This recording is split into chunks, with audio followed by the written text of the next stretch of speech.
Good afternoon, folks.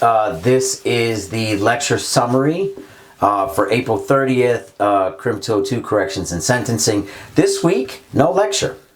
I just want you to focus and work on your final papers. And I want to be clear about something. That, yes, at the beginning of the semester, we were doing presentations. Yes, you guys signed up for certain presentations, etc. And yes, you guys we're gonna lump into groups together. But because of our circumstances, all of you are going to write individual papers. All of you are going to focus on your own. So whereas before in the group structure, you guys were going to be you guys are going to take the role of crime investigator, or take on the role of background investigator, and to take on the role of trial attorney. Those were split into 3 parts. Now all of you have to do all 3 of those parts. So I'm asking you to choose out of the 6 cases that I'd had up there. I want you guys to pick one of the 6 between Peter Liang, Alyssa Bustamante, Shanisha Taylor, Ethan Anthony Couch, Dylan Roof, and Bill Cosby. I have under Blackboard, under assignments, I have PowerPoint slides explaining what their crimes are and what their punishments were.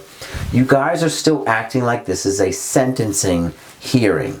They've been found guilty of the crimes, right?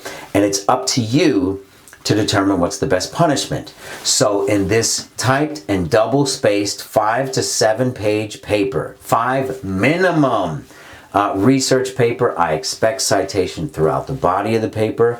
I expect a bibliography is either a 6th or an 8th page of this assignment. This paper has 3 sections.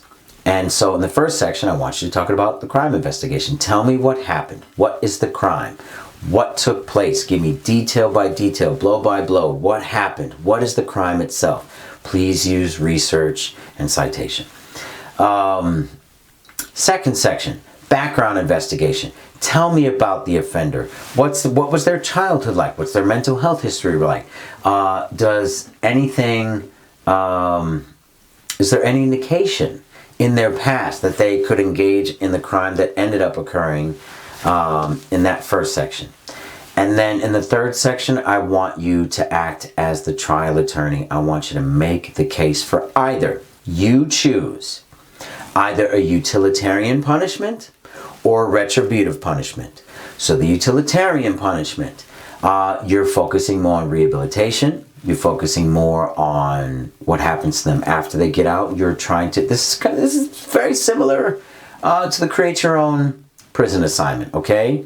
Where you're kind of focusing on the end product. And I want you to literally suggest a sentence. That section has to have an actual sentence in it where you're like, I suggest either 2 years probation, 10 years prison, death sentence. Make sense of it. Why? You're choosing a retributive punishment. Yes, you're focusing more on immediate punishment. You're focusing on justice for society. You're not concerned about treatment. You're concerned about punishing the person. Tell me why you leaned in one direction or the other. Okay? And then please include your punishment. So that's it for April 30th. This week, no lecture. Focus on your final papers. Please, your final papers themselves, though, again, don't sweat too much on this. The paper itself is not due till May 14th. Okay? I want you to work on it. You could finish it this week. That would be great. Finish it this week. I don't care. But it's not due. You don't have to upload it onto assignment until May 14th. Okay? Take this time. Take advantage of this time. Okay? Otherwise, I guess that's that. I'll field any questions you guys have. And I'll see you next week. We do have a lecture next week, so keep that in mind. Okay. That's that. Okay, guys. Until then, take care.